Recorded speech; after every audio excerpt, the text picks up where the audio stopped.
Episode 1.6, The Genesis. When the following Monday arrived, Justin went to his first period class in history. When he entered the classroom, Taylor was doing an oral report about the Egyptian myth of Set and Osiris in his lost class. Justin, as well as Christine, Ed, and Raven, are all in the same classroom, while Aaron and Ike were in the other classrooms. As Justin was about to doze off in the middle of Taylor's oral report, he hears the sound of someone snapping their fingers. Justin and the others wake up in an unfamiliar room, not at Eastern Lights Academy. Where are we? What's going on? Who's there? Those are the questions echoing within the room. Hello, ladies and gents, said the man sitting at the desk. I'm the Joint Services Agency Commissioner, Nathaniel Collins. I'm pleased to congratulate all of you on the discovery of your newfound gifts, I might add. Wait, JSA? The JSA? Said Christine.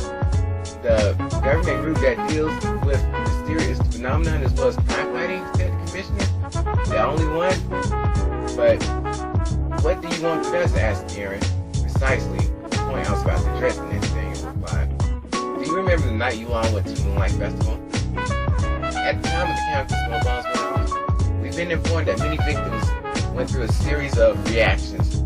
There have been cases of mutants, illnesses, as well as a few casualties. However, some people such as yourselves obtain special abilities. We receive reports from our top agents about your skills you've all attained. Like in your case, Ed, where you were able to transfer your adrenaline power to certain parts of your body at will, said Isa. And how Justin was able to make it stop raining. We've observed all of you closely, and now we'd like to offer the 7 of you a spot in our organization, explained the commissioner. 7 of us? But I haven't awakened to any powers yet, said I. I wouldn't be so sure, replied Nathaniel. We scanned you along with the rest of your friends, and it turns out you carried a safe position to gain new powers.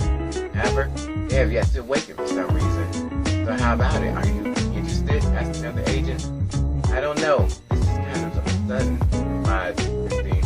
We still got school and other stuff. Oh, and I almost forgot. We have to do that 20-page research paper for Mrs. Crabapple class because she doesn't cut us any slack whatsoever. I'll cut you all a deal, replied the agent. Write down a list of classes you're having trouble in or don't feel like taking.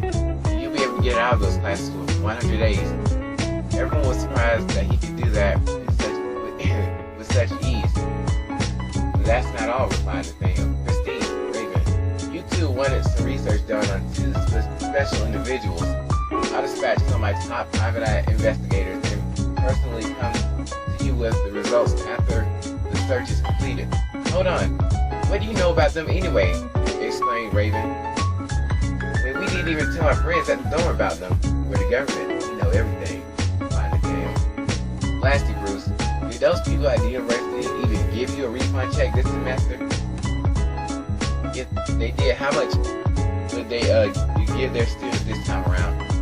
Probably 4,000 at best, replied Bruce. Let's multiply it by 4, replied Nathaniel.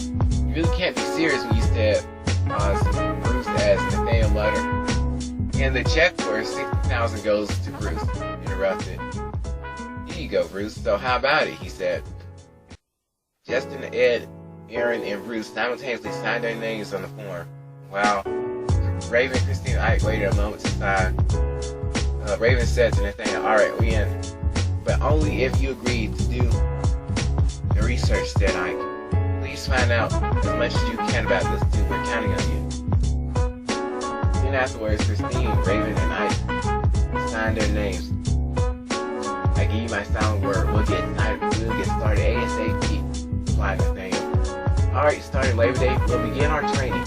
You guys shouldn't be concerned about getting to this place because the agency will get you here in a flash, literally. Labor Day morning arrived. At 6 a.m. The JSA recruits were located at the center after hearing the snap of someone's finger. Okay, I keep hearing the sound of someone snapping their finger right before I wake up into this place. Who keeps doing that? That would be me, replied an agent in a black suit and shade. I'm Pascal. It's a pleasure to meet you all. So, that must be your power to hypnotize others about to shape reality, replied Ike. Oh, dear, reality manipulation is one of my specialties for my illusion powers for my past. As you can see, explain stuff. I know it was frustrating to do that to you all, but I'm just following orders. However, Cass noticed that Justin is examining him far more closer than anyone else. Hey, what's the matter with you?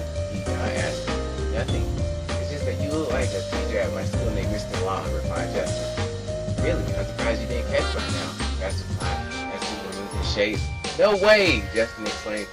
You were a JSA member this entire time? Yep. That's just my day job at your school, he replied. But I'm also a full-time JSA senior member. Our leader's going to make you all situated in a few moments. In the meantime, you all just keep it real and trust me, you'll like it. As Cass leaves the room, the recruits continue to talk to Nathaniel as Nathaniel enters the room saying, Rise and shine, kids. Today, you get to meet the junior members of JSA. These guys here will show you the ropes to do the do's and don'ts of this organization. The commissioner introduced the members one by one. This here is named Kage. He is an expert fighter in this country, and he served as an unofficial field leader of the group 2 years ago. He controlled the elements of shadow. There's Matthew, who served as the group's technical support, and he was highly skilled at projectile mastery. Dante, one of the first two true members of JSA in the group at that time, served as the group's close hand-to-hand boxer, and his element was Earth. Anya served as the group's communication intellect. She served as she was originally a skilled Rego who played on the opposite team. Now she is performing a highly respected member of the organization. Her element is also Lynn. Leon served as the group's chill negotiator and was a master trick support he joined with Kage. His element is like.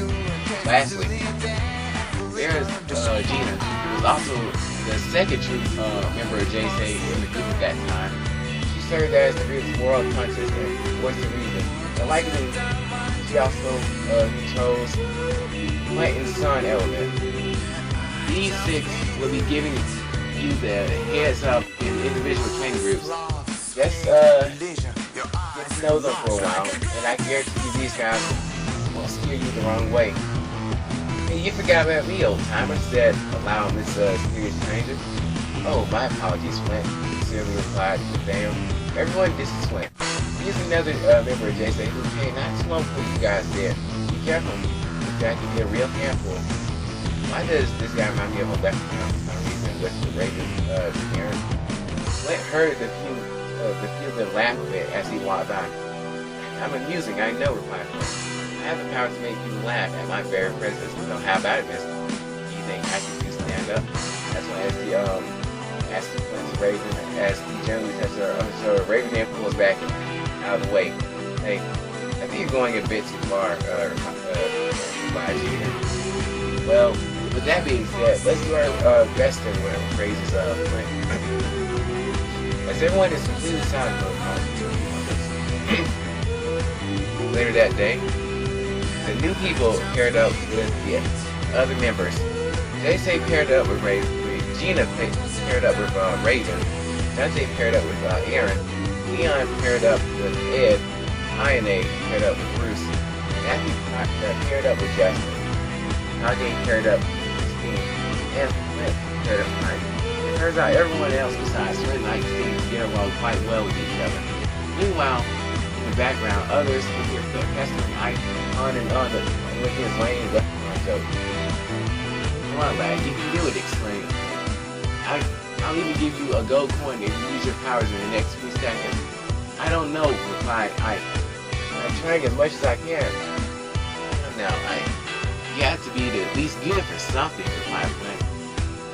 Along with more of his fruitless pep talks, the other members eventually come to give it a rest because it's not going to help the situation in any way whatsoever. Because Ike didn't awaken his powers that entirely because he was on surveillance duty while his parents were on missions. Ike was initially stabbed by this and was tempted to quit. But Christine and Gina reassured him that they wanted him to stay because they liked it when Ike was around. This encouraged Ike to stay with the group because that they don't have the surveillance member in their squad yet. So every week, JSA went on missions that required them to gather young people from the Moonlight Festival and send them to the Joint Services Agency to get treatment immediately.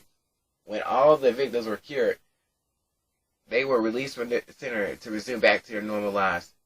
Okay, so this has been the 6th chapter of JSA the World, titled The Genesis. The next chapter will be The Minds.